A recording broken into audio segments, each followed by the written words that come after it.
Eh bien, bonsoir, bonjour à vous qui nous suivez. Nous sommes en mars, c'est la 3e émission de l'année et je suis très heureux de vous accueillir sur le plateau de Mulhouse et vous.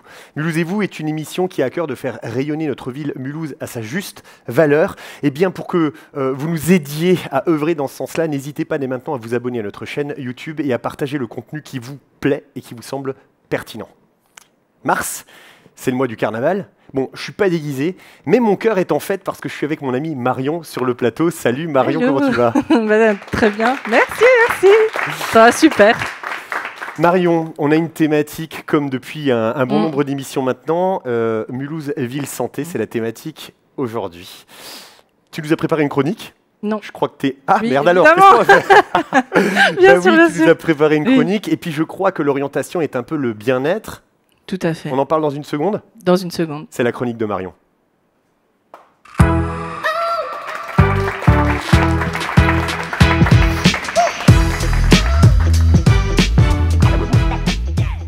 Alors, comme tu l'as dit, Yvan, la santé, c'est un sujet vaste et hyper important, mais moi, je ne vais pas vous conseiller de manger 5 fruits et légumes par jour. Par contre, je vais vous conseiller d'entretenir votre bien-être, et pour ce faire, je vous invite du côté de Wattwiller, plus précisément au domaine du Hirtz. Alors, Yvan, moi, j'adore ce lieu. C'est un cocon de bien-être au cœur de la montagne, hein, si je peux dire. Et en fait, les bienfaits de ce lieu tournent autour de la thermo-relaxation. Alors, on devine un petit peu. En fait, c'est le cycle du chaud et du froid, séparé de temps de repos. Quand on sort de là, déjà, on a déconnecté de notre smartphone pendant un petit moment. Et en plus, on bénéficie donc des bienfaits. Il y a énormément d'eau, il y a des glaçons, il y a du très chaud. Moi, je vous conseille d'aller dans ce cocon de bien-être du côté de Wattwiller. Ça donne envie en tout cas, Marion. Tu Ben le vends oui. très bien. Donc, comme je le disais, ce côté bien-être, bien sûr, pour un point plus informatif, il y a quelques temps maintenant, vous l'avez peut-être loupé, c'est la création des centres de santé non programmés, donc les CNSP. Je vous parle plus précisément de celui Émile Muller, donc à côté du GHR. Il y en a un autre à Mulhouse, du côté de Roosevelt, également à Thann et à Pfastatt. Qu'est-ce que ce sont ces centres? Ah ouais, je me pose la question. Tu ne peux pas prendre rendez-vous chez ton médecin traitant. Tu te rends dans un CNSP, donc c'est un centre qui a pour but de désengorger les urgences dans les hôpitaux. D'accord. Donc c'est hyper bien fait. En fait, il y a toutes les informations sur Internet. Le site du CNSP de Mulhouse-Muller est hyper bien fait. Il y a une jauge avec l'affluence en direct, donc tu sais si tu vas patienter 3 heures ou 10 minutes. Voilà, si tu as de la chance. Pour une urgence modérée, rendez-vous dans les CNSP. Voilà. Merci pour cette info. Avec grand plaisir. Et pour terminer cette rubrique qui n'est pas légère, on va parler du parcours Mulhouse Sport Santé. Donc c'est pour tous les Mulhousiens, les Mulhousiennes.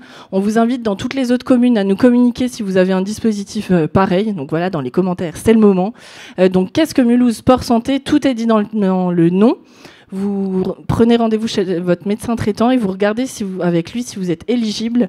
Voilà, donc dans le cas d'une affection à longue durée, vous pouvez bénéficier d'un dispositif. Ça se passe sur le campus de l'université, donc rue des Frères Lumière. Il y a la maison Sport Santé. C'est hyper explicite, hein. Vous avez rendez-vous à la maison Sport Santé, donc vous êtes mis en lien avec des professionnels de santé et du sport pour pratiquer une activité sportive et reprendre goût une activité sportive dans les meilleures conditions. Yvan, c'est tout pour moi et je vous souhaite de prendre soin de vous.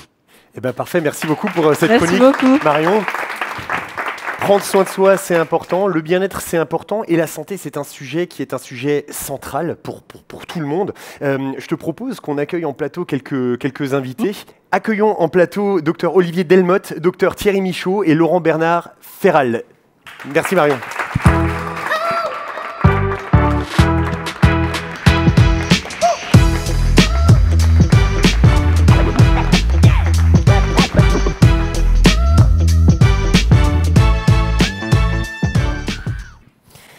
Messieurs, merci beaucoup d'avoir accepté notre invitation.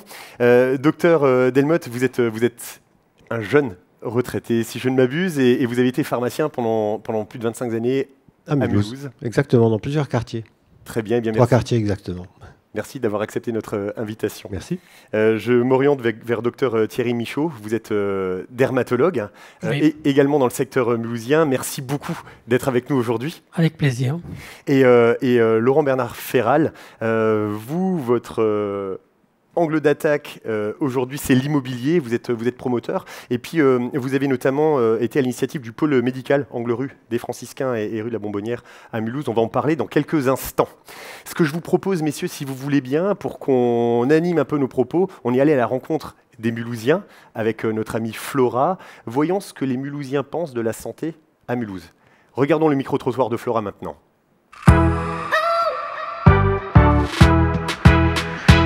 Niveau santé, est-ce que vous avez des choses à dire sur Mulhouse ?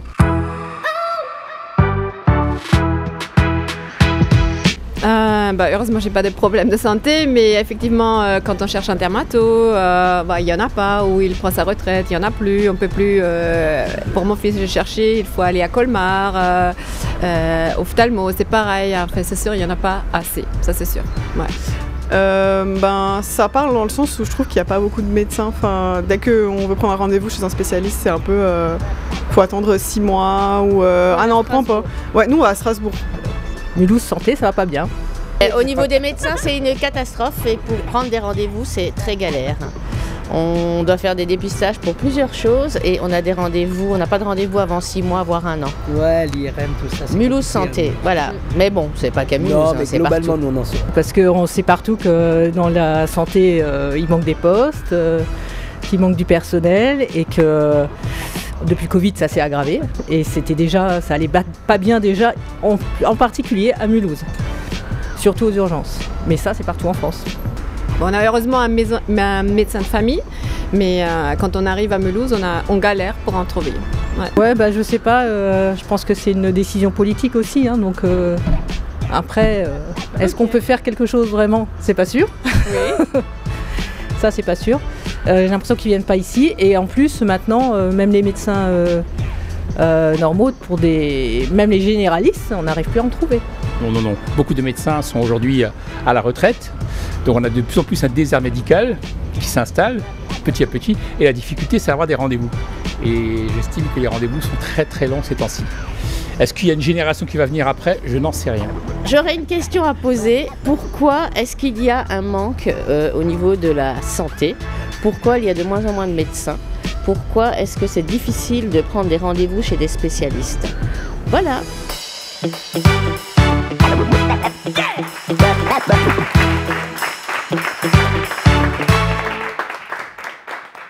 Nous sommes à la 13e ou 14e émission Mulhouse et vous, et de manière générale, Mulhouse est une ville attractive, est une ville qui attire, est une ville qui donne envie, dans laquelle beaucoup de projets naissent.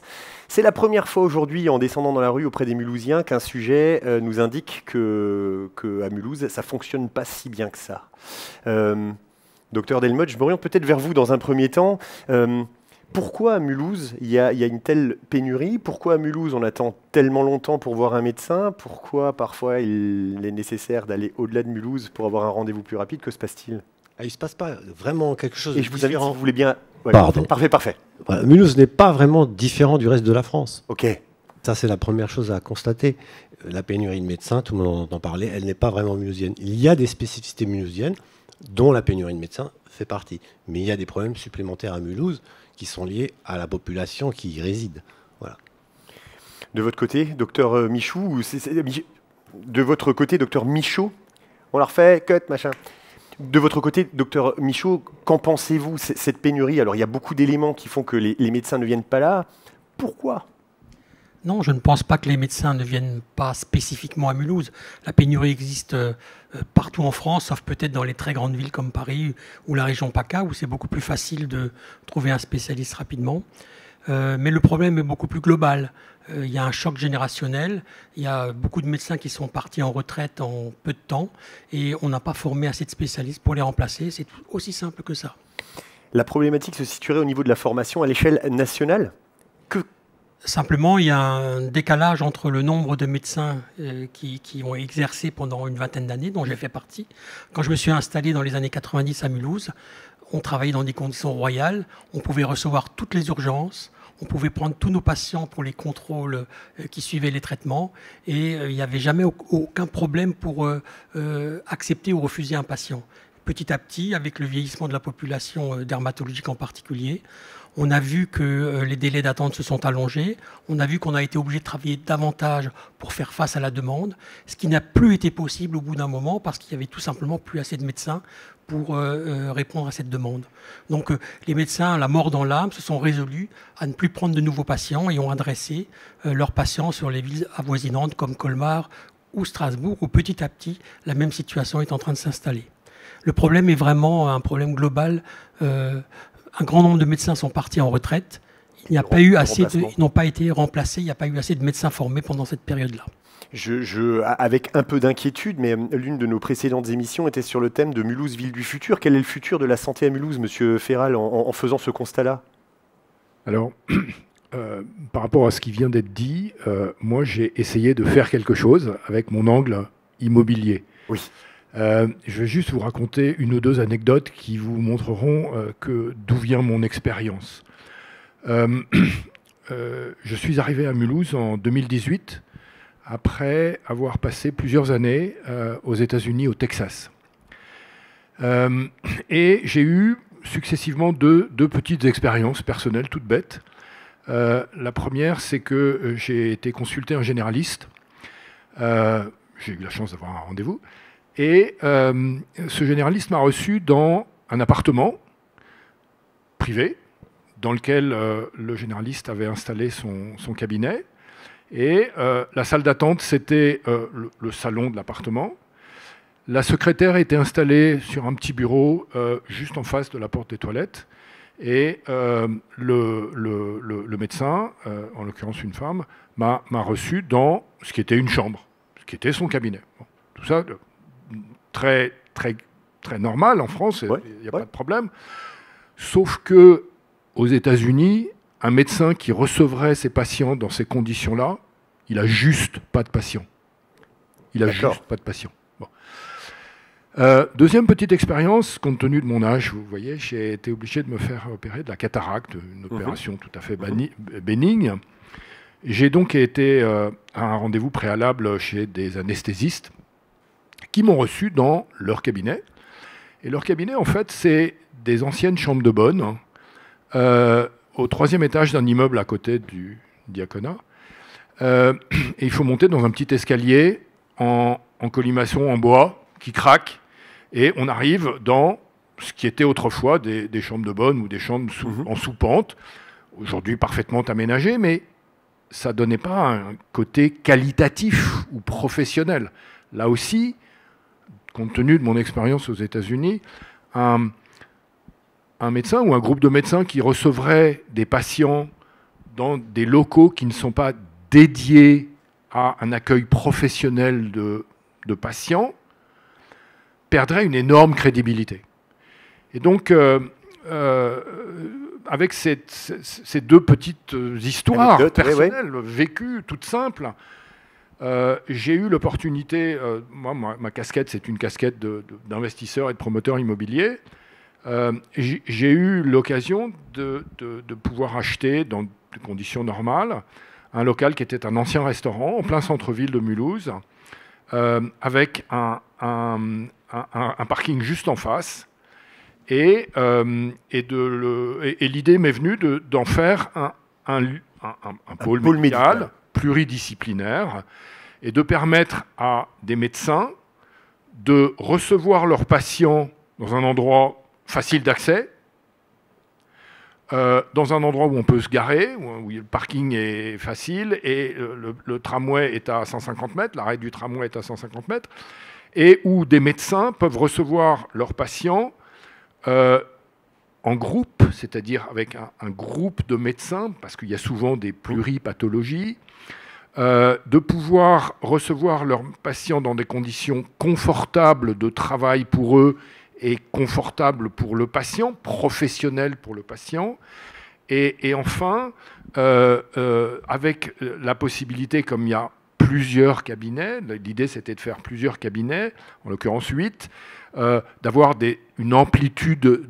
d'horaires et la possibilité de recevoir des patients dans des conditions confortables pour tout le monde, en plein centre-ville, donc facile également d'aller au restaurant, de recevoir, enfin, d'aller faire ses courses en dehors des heures de travail. Donc l'idée générale, c'était de faire un pôle médical qui permette aux patients de venir facilement consulter un médecin et aux médecins de quelque part recevoir son patient dans un endroit professionnel et valorisant.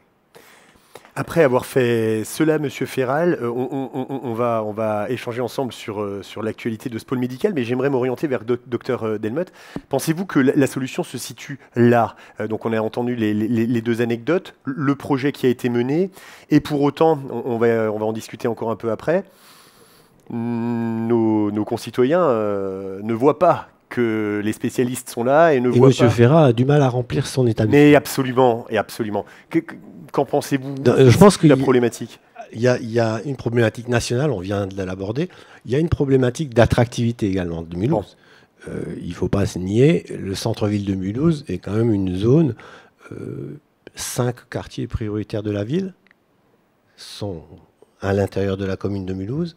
Ça représente 43% de la population mulhousienne qui est donc dans un quartier difficulté. Oui. Dans ces quartiers difficultés, vous avez une grande morbidité. Il faut se rappeler que la ville de Mulhouse est un triste record quand même, puisque c'est une des villes où l'on constate le taux de mortalité prématurée, c'est-à-dire avant 65 ans. Il est à Mulhouse 40% supérieur au reste de l'Alsace. Donc ça veut dire qu'à Mulhouse, on a quand même des problèmes de santé beaucoup plus prégnants, plus importants, de par la diversité des populations qui y vivent.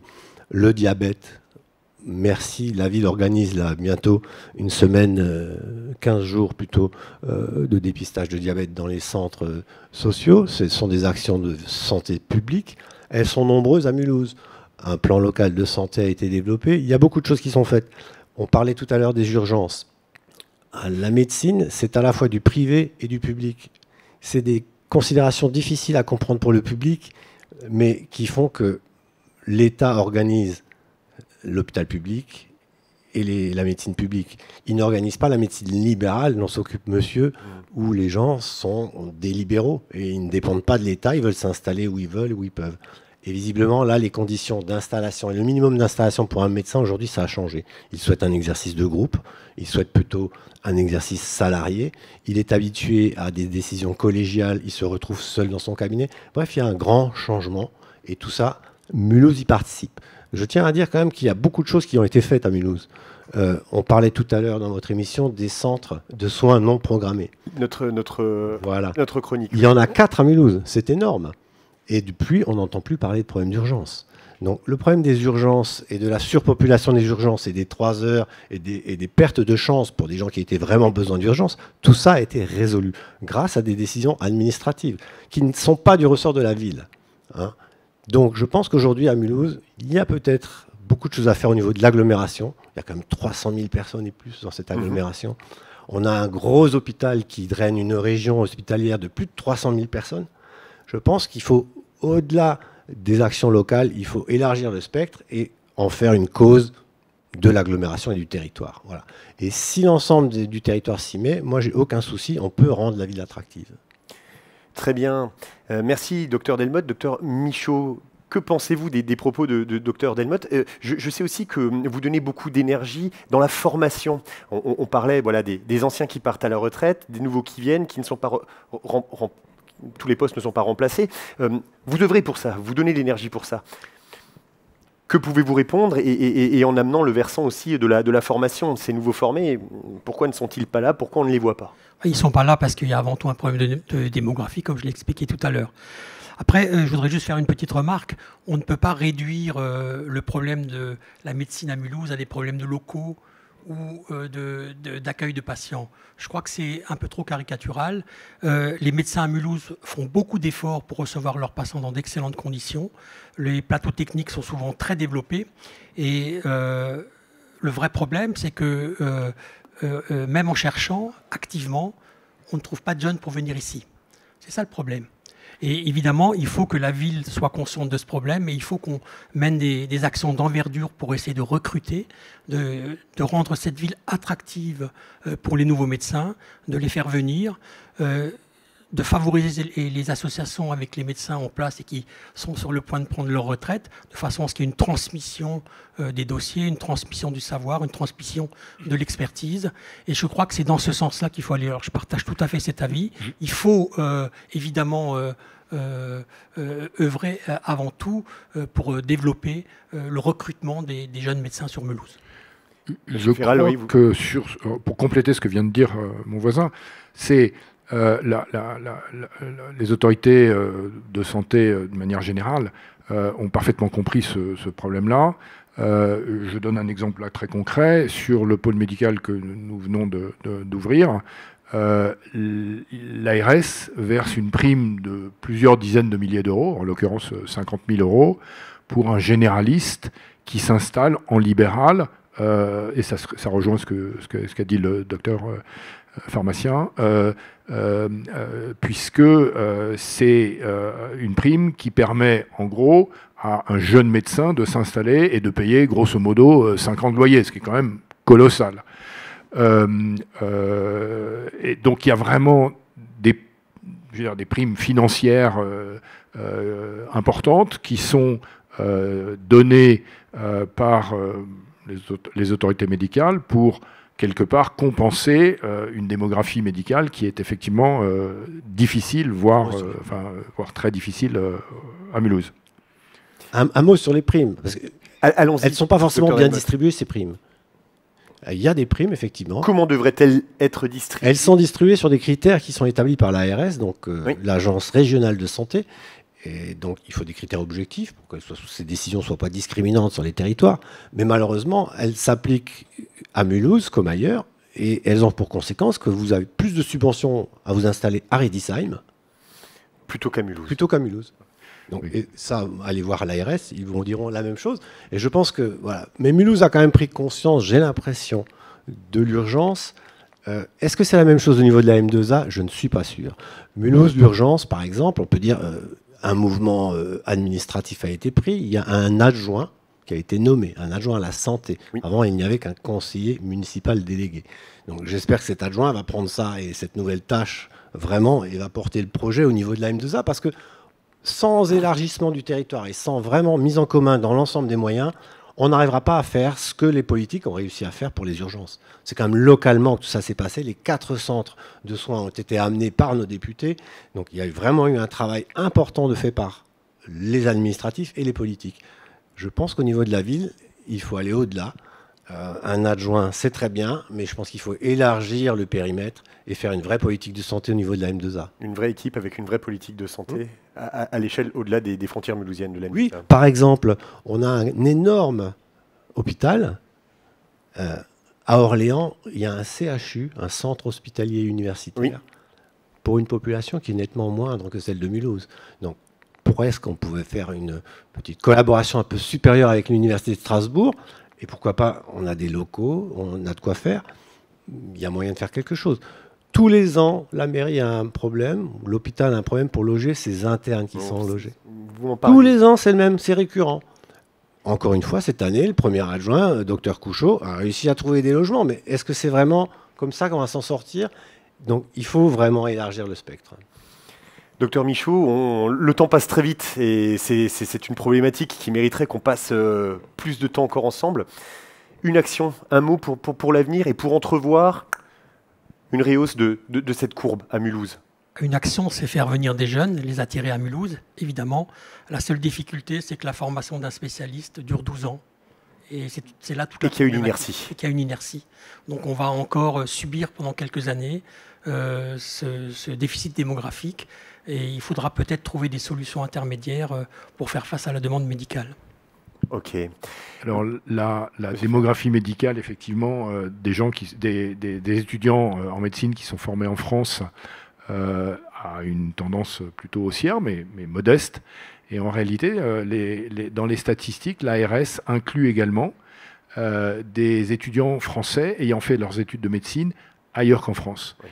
Et il se trouve que j'ai donné une mission à une petite société qui est juste à côté de Mulhouse, puisqu'ils sont à Pfastatt.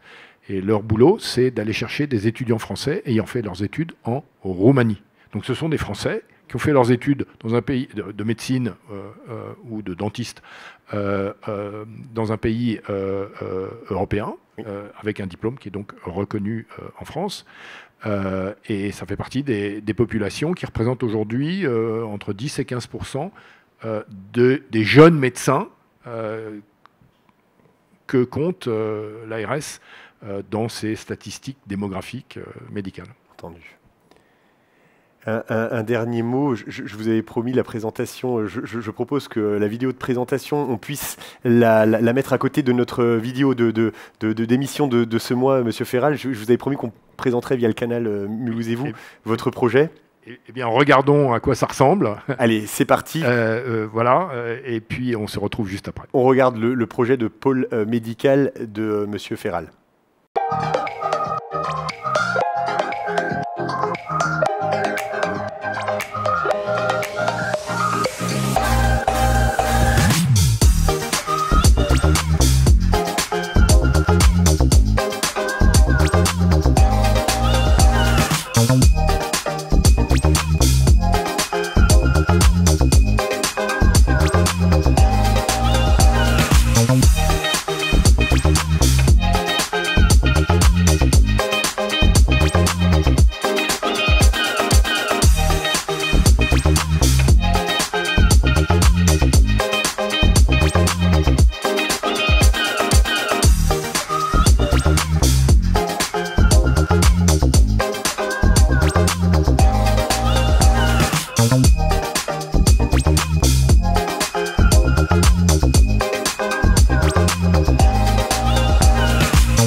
Eh bien, merci pour cette présentation, Monsieur Ferral. Un petit mot sur la manière dont ce pôle médical a été conçu. Alors, le pôle médical, il a été conçu avec un de vos précédents invités de l'émission du mois dernier, en l'occurrence Guillaume de Lemazur et son équipe. Et on a conçu un lieu permettant à des médecins de fonctionner en groupe, permettant à eux de recevoir leurs patients dans des bonnes conditions et de quelque part valoriser leur activité et notamment par une présence immobilière dans un pôle médical qui va fonctionner. Voilà. Merci beaucoup, Monsieur Ferral. Messieurs, c'était un vrai plaisir. Le temps passe vite, on se l'était dit avant, mais c'était un vrai plaisir de vous avoir en plateau et d'avoir votre analyse sur la situation de la santé à Mulhouse. Mulhouse, on le voit chaque mois dans nos émissions, est une ville pleine de force, est une ville pleine d'ambition. Donc, des choses vont s'y produire. Il y a de l'espoir et des actions à mener. Merci de nous avoir partagé cette vision-là aujourd'hui. Nous allons nous poursuivre et terminer l'émission en musique avec notre chronique habituelle, l'artiste du mois avec Cerise FM. Donc on va lancer le jingle et puis je vous raccompagne vers les coulisses, messieurs. Jingle, l'artiste du mois avec Cerise FM.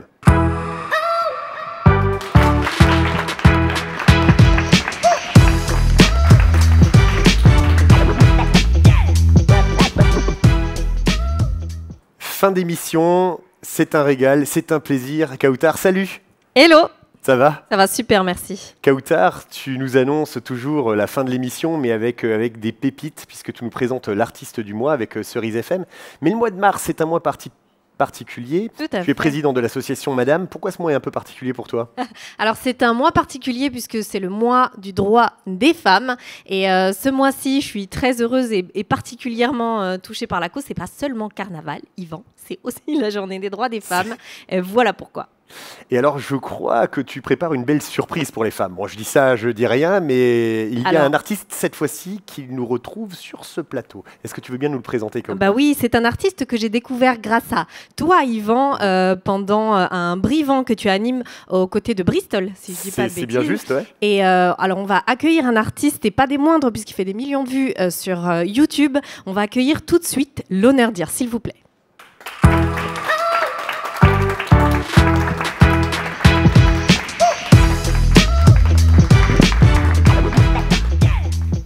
Kautar, si tu peux me permettre, c'est pour moi un plaisir incroyable parce qu'on s'est rencontrés il y a 5 ans en arrière sur la scène du Brivant. Exactement. On ne va pas développer ce sujet, mais l'honneur dire, c'est un plaisir incroyable de te retrouver ici. Plaisir partagé, merci beaucoup. Salut Kautar, salut Yvan. Merci beaucoup de me recevoir, c'est un vrai plaisir.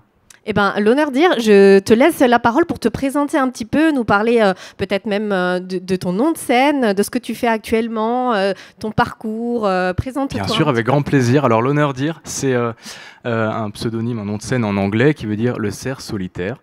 Je l'ai trouvé parce que voilà, j'écrivais et j'écris toujours mes morceaux un petit peu de manière solitaire et en m'inspirant des grands espaces un petit peu et c'est vraiment une source d'inspiration pour moi les espaces de nature. Je marche beaucoup en forêt. Je m'inspire beaucoup, voilà, par exemple, de la région des Vosges et de la région mulhousienne. C'est une vraie inspiration pour moi et j'ai commencé à écrire il y a quelques années. Et depuis, voilà, je partage mes morceaux sur les plateformes de streaming majoritairement. Et voilà, c'est un petit succès, ça grandit doucement et donc j'en suis très heureux. Est-ce que tu nous parles un petit peu de tes influences musicales ? Avec grand plaisir, oui, tout à fait. Ça a commencé en fait très jeune, avec du Radiohead, avec voilà, mon père écoutait beaucoup d'Eddie Vedder aussi, Pearl Jam, voilà, enfin plein de choses comme ça et des choses plus actuelles comme des groupes comme Kaleo, qui est un groupe islandais de rock que j'ai eu l'occasion de voir plusieurs fois et donc même eu l'occasion de rencontrer les membres du groupe, donc c'est assez exceptionnel, donc c'est génial. Ou encore d'artistes plus on va dire de niche, comme Zach Bryan ou des artistes voilà, qui sonnent plus country folk parce que c'est ma musique, country folk, voilà. Ok. Est-ce que tu as des projets à venir ou juste savoir où est-ce qu'on peut te suivre, des concerts à venir Bien sûr, en fait, on peut me suivre un peu partout sur les réseaux sociaux, voilà, sur YouTube et toutes les plateformes de streaming, sur Instagram aussi. Enfin, voilà, je partage beaucoup de morceaux, de vidéos, donc je suis assez actif. Et donc pour les projets à venir, simplement de futures sorties, de futurs singles, un album très certainement, voilà, courant de l'année. Donc voilà, je me réjouis de tous ces projets-là. Eh ben, on a hâte. On aimerait aussi savoir quel est ton attachement à Mulhouse. Qu'est-ce que Mulhouse t'a apporté en tant qu'artiste ? C'est un attachement tout particulier parce qu'on l'a dit avant, moi j'ai fait une de mes premières scènes vers l'entrepôt à Mulhouse et donc Yvan était là et donc c'est aussi grâce à lui que j'ai pu commencer ces scènes-là. Donc c'est un attachement tout particulier, puis c'est une région qui bouge beaucoup, qui est vivante, donc j'y fais beaucoup de rencontres. C'est une vraie source d'inspiration. On a parlé du domaine du Hirtz avant, je fais aussi beaucoup de concerts là-bas puisque c'est un lieu qui est assez ressourçant. Donc voilà, c'est ça mon attachement à Mulhouse, c'est que de la beauté. Parfait, je te remercie beaucoup. Merci. Kautar, j'espère que tu es d'accord avec moi, je n'ai qu'une seule envie maintenant, c'est d'entendre la voix de mon ami, la voix de l'honneur dire. Tout à fait. Tu es venu avec un bel instrument. Une guitare, oui, tout à fait. Et je crois que tu nous présentes une exclue en plus. Oui, tout à fait, ouais, un morceau qui sortira prochainement. Eh bien, il y a un petit temps de mise en place, mais je m'adresse aux personnes qui nous regardent. On se met en place quelques instants. Pour vous, ça va durer un claquement de doigts et on retrouve l'honneur dire avec sa guitare.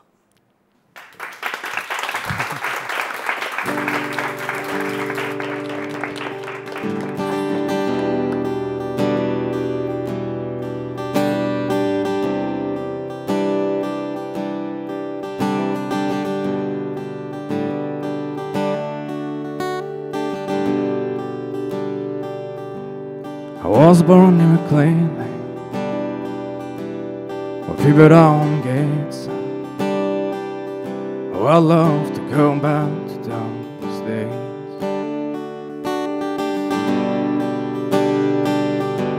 There's some yards miles away, kinda lost on a hillside, where I probably learned to be grown man.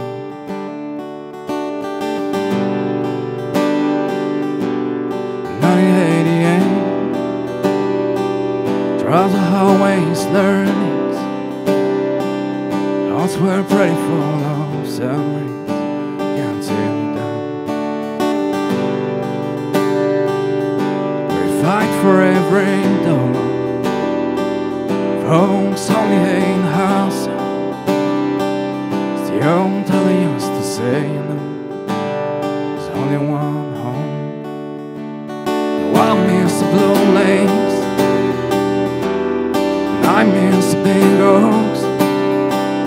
Man, he was a humble playing line. Give it off the overflow. Home there right home.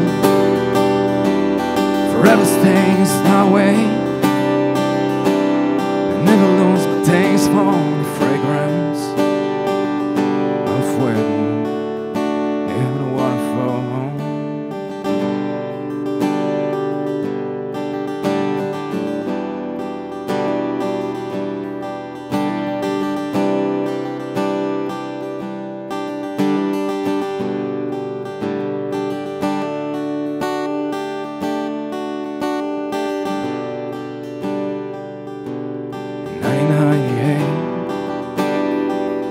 All the walls go round half hand shaped by gun scars down here real gemstones.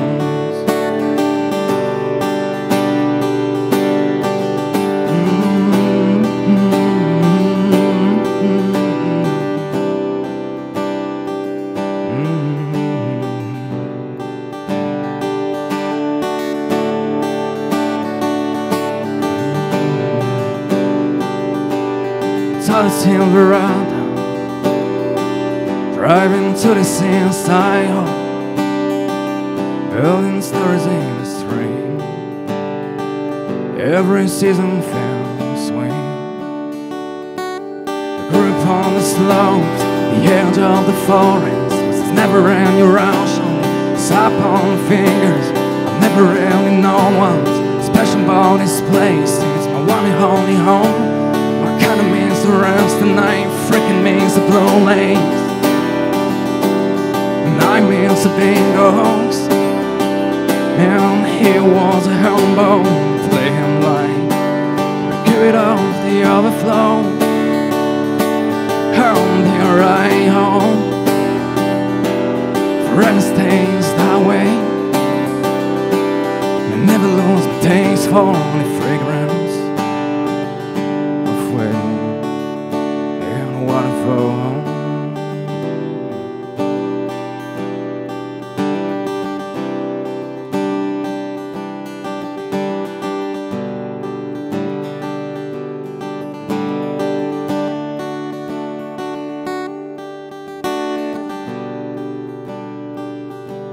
I was born in McLean Lane, but pivot on gates. I love to go back to those days.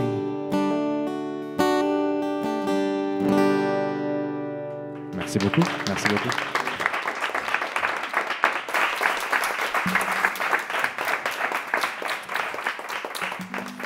L'honneur dire avec nous sur le plateau de Mulhouse-et-vous, Kautar, merci de nous faire venir de tels artistes. Merci à toi. Eh bien, l'honneur dire merci. Merci beaucoup d'avoir été avec nous. Un grand plaisir, merci beaucoup. Une émission qui se termine comme ça, c'est dans tous les cas une émission incroyable. Merci à tous les invités qui étaient avec nous pendant cette chouette émission de Mulhouse-et-vous. Je vous invite à nous retrouver sur les réseaux sociaux, à vous abonner à notre chaîne YouTube. C'est important pour nous. À les commenter, à les partager notre contenu. Partagez ce que vous venez d'entendre à l'instant, n'hésitez pas. Toute l'actu de l'association Mulhouse J'y crois se retrouve sur mulhousej'ycrois.com. Et comme d'habitude, je fais un petit clin d'œil à mon ami Fred Marquet. Mulhouse est une chance, ne l'oubliez pas, mulhousez-vous bien.